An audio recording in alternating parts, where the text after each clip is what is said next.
সূরার নাম হলো আল কারিয়া। সূরাটির আয়াত সংখ্যা হলো 11।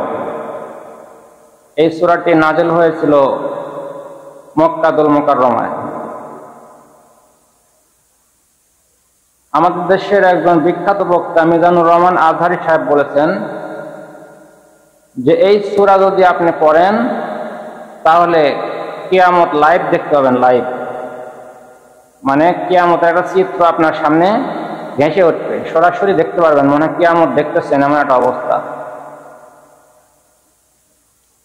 এই আল কারিয়া সূরাটি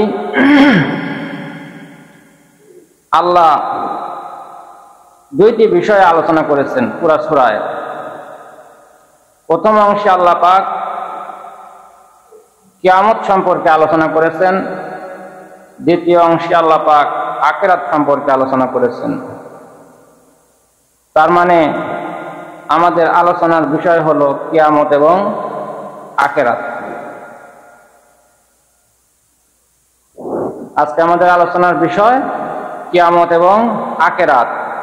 এই সূরার দুইটা বিষয় আলোচনা করা হয়েছে, কিয়ামত এবং আখিরাত। আল্লাহ রাব্বুল আলামিন বলেন আল কারিয়াতু মাল কারিয়া ওয়া মা আদরাকা মাল কারিয়া। আল কারিয়া বিকট শব্দ, ভীতিপ্রদ এক শব্দ। মাল কারিয়া, এই ভীতিপ্রদ শব্দ কি? ওয়া মা আদরাকা মাল কারিয়া। আল্লাহ নবীকে প্রশ্ন করতেছেন, হে নবী আপনি কি জানেন এই ভীতিপ্রদ শব্দ, এই বিকট শব্দ কি? মুফাসসিরিনে কেরাম বলেন যে একটা লোহা দিয়ে আরেকটা লোহার উপরে বাড়ি দিলে দরজার মধ্যে জোরে আঘাত করলে যেরকম ঠক ঠক শব্দ হয়। কিছুদিন আগে আমাদের ঢাকায় একটি বিমান ক্রাশ করেছিল মাইলস্টোন স্কুলের উপরে। শত শত বাচ্চারা নগদেই পুড়ে মারা গেছে।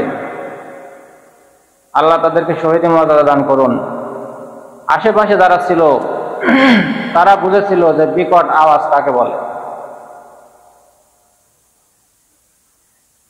জোরে শব্দ আমরা কি সবসময় শুনে অভ্যস্ত?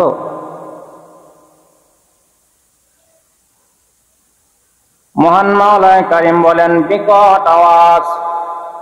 আল কারিআতু মাল কারিআ ওয়া মা আদরাকা মাল কারিআ। বিকট আওয়াজ। ওগো নবী আপনি কি জানেন সেই আওয়াজটা কি? কিসে আপনাকে বলবে সেই আওয়াজটা কি? আল্লাহ পাক প্রশ্ন করলেন আওয়াজটা কি? আমরা প্রশ্ন করলাম তিনটি। এক নম্বরে এই আওয়াজটা দিবে কে? আওয়াজটা 2 নম্বরে আওয়াজটা হবে কখন? 3 নম্বরে আওয়াজটা হওয়ার পরে ওই সময় পৃথিবীতে মানুষ যারা থাকবে তাদের কি অবস্থা হবে? প্রশ্ন হলো 3টি। আওয়াজটা দিবে কে? আওয়াজটা দিবে কখন? আওয়াজটা দেওয়ার পরে মানুষের অবস্থাটা কি হবে? 3টি প্রশ্ন করলাম। 1 নম্বরে আওয়াজটা হবে, আওয়াজটা দিবে কে? হুজুর আকরাম সাল্লাল্লাহু আলাইহি ওয়াসাল্লাম বলেন এই আওয়াজটা দিবে হযরত ইসরাফিল আলাইহিস সালাম। মেরাজের রজনীতে আমার নবীজি হযরত জিবরাইল আলাইহিস সালামের সাথে যখন উপরের দিকে রওনা হলেন, মেরাজের উদ্দেশ্যে উপরের দিকে রওনা হয়ে গেলেন। যাইতে যাইতে আসমানের উপরে আমার নবীজি লক্ষ্য করে দেখলেন একজন ফেরেশতার সঙ্গে তার সাক্ষাৎ হয়ে গেল। ওগো ভাই জিবরাইল, এই ফেরেশতাকে, ইনিকে বাঁশি হাতে করে বাঁশি মুখে ধরে করে নিয়ে বসে আছে, ইনিকে? আল্লাহর জিবরাইল বলেন ইনি হলেন ইসরাফিল আলাইহিস সালাম। ইনি কিয়ামতের প্রথম আওয়াজটা দিবেন। ইসরাফিল আলাইহিস সালাম যে বাঁশিটা নিয়ে বসে আছে, তোমরা কি জানো সেই বাঁশিটার ছিদ্র কেমন? সেই বাঁশিটা কত বড়? আমরা যে পৃথিবীর জমিনে বাঁশি দেখি, বাঁশির ছিদ্র আছে না নাই? ওই বাঁশিরও ছিদ্র আছে। মুফাসসিরিনে কেরাম বলেন ওই বাঁশিটার ছিদ্র এমন ছিদ্র, এই বাঁশির ছিদ্রের পরিমাণ এই বাঁশির ছিদ্রর পরিমাণ হলো এই পৃথিবীর সমস্ত প্রাণী সংখ্যক। এই পৃথিবীতে যত পরিমাণ প্রাণী আছে এই বাঁশির ছিদ্রর পরিমাণ হলো তেমন। এই বাঁশিটা কত বড় তোমরা জানো নাকি? এই বাঁশিটা হলো এত বড়, এই 7 আসমান 7 জমিন, সমস্ত আসমান জমিন, এই গোটা দুনিয়াটা যদি এই বাঁশির ভিতর দিয়ে দেওয়া হয় তাহলে বাঁশির ভিতর দিয়ে এই দুনিয়াটা আপ ডাউন করবে, বাঁশির সঙ্গে এই দুনিয়া লাগবে না। সুবহানাল্লাহ। তাহলে বাঁশির সঙ্গে দুনিয়া লাগবে না, বাঁশি বড় না দুনিয়া বড়? এখন বলেন। দুনিয়া বাঁশির ভিতর দিয়ে যাওয়া আসা করতে পারবে, বাঁশি বড় না দুনিয়া বড়? বাঁশি বড়। বাঁশি যদি বড় হয় তাহলে যেই মুখে এই বাঁশিতে ফুঁ দিবে সেই মুখ বড় না বাঁশি বড়? মুখ বড়। যেই মুখ, এই মুখ যদি এত বড় হয় তাহলে যে ফুঁ দিবে সে কত বড়? মুখ বড় না ওই দেহটা বড়? যে ফুঁ দিবে সেই তো বড়। ইসরাফিল আলাইহিস সালাম কেমন বড়, কেমন বড়! 4 জন বড় বড় ফেরেশতা, আজরাইল আলাইহিস সালাম, জিবরাইল আলাইহিস সালাম, মিকাইল আলাইহিস সালাম, ইসরাফিল আলাইহিস সালাম, 4 জন আল্লাহর বড় বড় ফেরেশতা। তারা কেমন বড়! এই সমস্ত পৃথিবীকে আপনি 4 ভাগে ভাগ করলে 1 ভাগ মাটি আর 3 ভাগ পানি। এই 3 ভাগ পানি, সমস্ত পৃথিবীর পানি যদি হযরত ইসরাফিল আলাইহিস সালামের এই 4 জন বড় ফেরেশতার একজনের মাথায় যদি দেওয়া হয় তাহলে তার মাথা থেকে সেই পানি গড়ে জমিন পর্যন্ত পড়বে না। সুবহানাল্লাহ। আল্লাহর কত বড় সৃষ্টি, কেমন কুদরত! সমস্ত পানি তার মাথায় দিলেও 1 ফোঁটা পানিও জমিনের মধ্যে পড়বে না। জিবরাইল যখন বললেন, হুজুর এটা হলো ইসরাফিল আলাইহিস সালাম, ইনি সিংহায় প্রথম ফুৎকার দিবেন, আমার নবীজি ইসরাফিল আলাইহিস সালামকে সালাম দিলেন। আপনারা প্রশ্ন করতে পারেন যে ইসরাফিলকে নবী কেন সালাম দিবে? ইসরাফিলের সম্মান বেশি না নবীর সম্মান বেশি? ইসরাফিল ফেরেশতার সম্মান বেশি না আমাদের নবীর সম্মান বেশি? নবীর সম্মান বেশি। তাহলে নবী কেন আগে দিলেন? ভালো করে জানিয়ে রাখুন, সালাম দেওয়ার কিন্তু একটা নিয়ম আছে। আগন্তুক ব্যক্তি যিনি রানিং এ আছে, চলাচল করতেছে, উনি দণ্ডায়মান ব্যক্তিকে সালাম দিবে। আর দণ্ডায়মান ব্যক্তি যিনি দাঁড়িয়ে আছেন তিনি বসা ব্যক্তিকে সালাম দিবে। এটা হলো তরিকার নিয়ম। আমার নবী যেহেতু মেহমান, তিনি সেখানে গিয়েছেন, তিনি সালাম দিলেন, আসসালামু আলাইকুম। ইসরাফিল আলাইহিস সালামকে যখন সালাম দিলেন, ইসরাফিল তখন সালামের কোনো উত্তর দিলেন না। আমার নবীজি আবার সালাম দিলেন, দ্বিতীয়বার সালাম দিলেন, সালামের উত্তর দেন না। আমার নবীজি ডাক দিয়ে বলে, আরে ভাই জিবরাইল, এই ফেরেশতা কি বধির নাকি, ঠোসা নাকি, কানে শুনে না নাকি? আমি সালাম দিয়ে কিন্তু সালামের উত্তর দেয় না কেন? এবার যখন তৃতীয়বার আবার সালাম দিয়েছে তখন ইসরাফিল আলাইহিস সালাম সালামের উত্তর দিয়েছেন। নবীজি ডাক দিয়ে বলেন, রে ইসরাফিল, আমি তোমাকে 3বার সালাম দিলাম, আমার সালামের উত্তর দিতে দেরি করলা কেন? ইসরাফিল আলাইহিস সালাম ডাক দিয়ে বলেন, ওগো নবীজি, আপনি যখন সালাম দিয়েছেন প্রথমবার তখনই আমি আপনার সালাম শুনতে পেয়েছি। আমি আপনার সালাম শুনতে পাইছি কিন্তু উত্তর দিতে পারি নাই। আল্লাহ রাব্বুল আলামিন আমাকে সৃষ্টি করে এই বাঁশিটা ধরা দিয়েছে। বাঁশিটা মুখের কাছে নিয়ে আমার কান দুটো আমি আল্লাহর দিকে খাড়া করে রাখছি। আল্লাহ যখন হুকুম দিবে সঙ্গে সঙ্গে আমি ফুৎকার দিয়া দিব।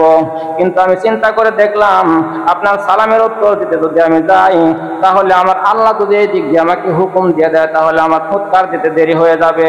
এই কারণে আমি আল্লাহর কাছে গিয়ে আগে পারমিশন চাইলাম।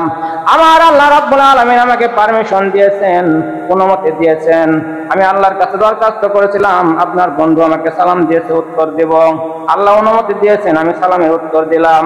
আমার নবীজি ডাক দিয়ে বলে, ইসরাফিল, কোন মেহমান যদি কোনো মেহমানের বাড়িতে যায় তাহলে ওই মেহমান কি তার মেহমানের বাড়ির ঘরে আগুন দিবে নাকি? তার বাড়ি ঘর কি পুড়িয়ে দিয়ে ধ্বংস করে দিবে নাকি? বলেন না। আমার আল্লাহ আমাকে মেহমান বানাইছে, আমাকে মেহমান বানিয়ে এখানে এনেছে। আমাকে এখানে আনার পরে আমার আল্লাহ রাব্বুল আলামিন এই সময় কিয়ামত ঘটাবেন না। সুবহানাল্লাহ। তাহলে প্রশ্ন করেছিলাম 3টি, এক নম্বরে আল্লাহ যে বললেন বিকট আওয়াজ, আল কারিআতু মাল কারিআ, বিকট আওয়াজ, আওয়াজটা দিবে কে? এবার বুঝতে পারছেন আওয়াজ দিবে কে? বুঝতে পারছেন কে দিবে? ইসরাফিল আলাইহিস সালাম। আওয়াজটা হবে কখন? 2 নম্বর প্রশ্ন, আওয়াজটা হবে কখন? হুজুর আকরাম সাল্লাল্লাহু আলাইহি ওয়াসাল্লাম বলেন, লা তাকুমুস সাআ হাত্তা লা ইউকালা ফিল আরদি আল্লাহ আল্লাহ। এই পৃথিবীর জমিনে একজন আল্লাহ আল্লাহ বলনেওয়ালা লোক যতক্ষণ পরিমাণে আছে ততক্ষণ পর্যন্ত আল্লাহ এই আসমানটাকে ধ্বংস করবেন না। সুবহানাল্লাহ। এই পৃথিবীর জমিনে আল্লাহ আল্লাহ বলনেওয়ালা একটা লোক যেই পরিমাণে আছে, আমার নবীজি বলেন সেই পরিমাণ সেই পর্যন্ত আল্লাহ এই জমিনটাকে ধ্বংস করবেন না। এই যে বিশাল আকাশ, আমরা তো লক্ষ্য করলে দেখতে পাই আল্লাহ পাক খুঁটিবিহীন আসমানটাকে ঝুলায় রাখছেন। আসমানের খুঁটি আছে? লক্ষ্য করলে তো দেখতে পাই খুঁটি নাই, আল্লাহ খুঁটি ছাড়াই আসমানটাকে ঝুলায় রাখছেন। কিন্তু গভীরভাবে খেয়াল করে দেখেন, এই যে আল্লাহ আল্লাহ বলনেওয়ালা লোকগুলা, এই আল্লাহ আল্লাহ বলা লোকগুলার কারণে, আল্লাহ শব্দের কারণে আল্লাহ আসমানটাকে ধ্বংস করেন না। তার মানে বোঝা যায় এই আল্লাহ আল্লাহ শব্দটাই হলো আসমানের খুঁটি। আল্লাহ আল্লাহ শব্দ যখন থাকবে না তখন আল্লাহ আসমানটাকে আর রাখবেন না। একজন আল্লাহ আল্লাহ বলনেওয়ালা লোক এই জমিনে যতক্ষণ আছে ততক্ষণ আল্লাহ এই জমিনটাকে ধ্বংস করবেন না। তাহলে আল্লাহ আল্লাহ বলা লোকদের দাম আছে না নাই? আছে? কম না বেশি? আল্লাহ আল্লাহ বলনেওয়ালা লোক এই পৃথিবীর জন্য জরুরি। আপনি মনে করতেছেন আপনার ব্যবসা, আপনার সম্পদ, আপনার চাকরি আপনাকে খাওয়ায় না, আপনি খাইতেছেন ওই আল্লাহ আল্লাহ বলনেওয়ালা লোকদের কারণে আপনি খাইতেছেন। আপনার এই সম্পদের এক কানা করিও মূল্য নাই, খালি নিঃশ্বাসটা বন্ধ হোক। একজন আল্লাহ আল্লাহ বলনেওয়ালা লোক এই পৃথিবীর জন্য তেমন জরুরি, যেমন জরুরি বিয়ে বাড়িতে একটা বর যেমন জরুরি, এই পৃথিবীর জন্য একজন আল্লাহ আল্লাহ বলনেওয়ালা লোক তেমন জরুরি। বিয়ে বাড়িতে বর জরুরি না? আপনাদের এই গ্রামে মনে করেন একজনের ছেলের বিয়ে পাশের গ্রামের এক চেয়ারম্যানের মেয়ের সাথে। এখন আপনারা সব এলাকার যত মান্যগণ্য ব্যক্তি গেলেন, যাওয়ার পরে বিয়ে সাহেবকে পরিচয় করে দিতেছেন যে বিয়ে সাহেব আমরা তো আসলাম, এই যে এটা আমাদের মেম্বার সাহেব, এটা আমাদের ডিসি, এটা আমাদের এসপি চেয়ারম্যান। এই খুব খুশি, হ্যাঁ এটা আর্মির মেজর, পরিচয় করে দিলেন। বিয়ে সাহেব এখন বলছে ভালোই, আপনারা যখন অনেক সম্মানের লোকজন আসছেন তাহলে চলেন বিয়ের কাজটা শুরু করি। এখন ছেলের বাপ বিয়ের কানে কানে বলতেছে বিয়ে সমস্যা তো হয়ে গেছে। বলে কি, আমার ছেলে তো পালায় গেছে। বলেন আপনাদের কি খাবার তো দেওয়া দূরের কথা, বসতে দিবে? আল্লাহ আল্লাহ বলনেওয়ালা লোক যখন এই জমিনে থাকবে না, আল্লাহ তোমার খাবার দেওয়া তো দূরের কথা, তোমাকে এই জমিনে থাকার উপযোগী আর রাখবে না। কথা বুঝতেছেন?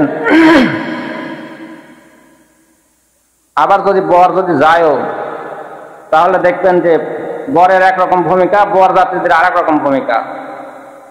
বর বেশি খায় না বরযাত্রীরা বেশি খায়? বরযাত্রীরা তো চিন্তা করছে যে একবারে আসছে আর আসতে পারবো কিনা, কবজি ডুবা বসান দেবে। আর বর তো মনে করেন খালি চিমটি মারবার, খালি এদিক ওদিক দেখবে যে কোনটা কে তাকায় আছে, আবার কি করে না করে।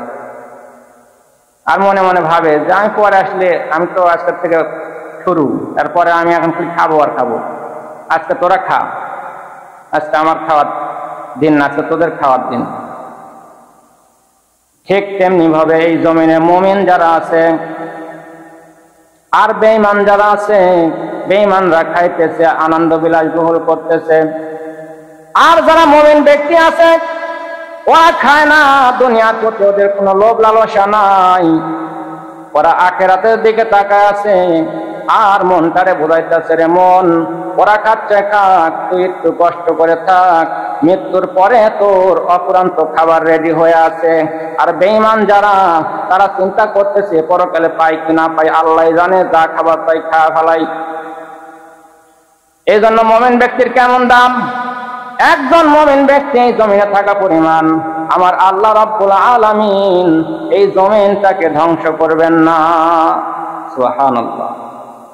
এই কথা বলে নবীজিকে যখন কিয়ামতের সম্পর্কে জিজ্ঞাসা করা হয়েছিল, তিনি এই কথাটা বলার পরে কিছু আলামত, কিছু নমুনা তিনি বলেছিলেন যে আল্লাহ আল্লাহ বলনেওয়ালা একজন লোক থাকা পর্যন্ত আল্লাহ এই জমিনটাকে ধ্বংস করবেন না। এরপরে তিনি কিছু আলামত, কিছু নমুনা বলেছিলেন যে এই চিত্র সমাজের ভিতরে যখন দেখা যাবে, দেশের ভিতরে যখন দেখা যাবে, তখন বুঝবে যে কিয়ামত খুব কাছাকাছি, কিয়ামত আনেওয়ালা। এই আলামতের ভিতরে ছোট আলামত আছে আর বড় আলামত আছে। আরবিতে যেগুলোকে বলা হয় আলামতে সুগরা আর আলামতে কুবরা। আলামতে সুগরা হলো ছোট আলামত, আলামতে কুবরা হলো বড় আলামত। যখন ছোট ছোট আলামত গুলা তোমরা দেখতে পাবে, তখন তোমরা বুঝে নেবে যে কিয়ামত খুব কাছাকাছি, অতি নিকটে কিয়ামত খুব কাছাকাছি, কিয়ামত আসতেছে।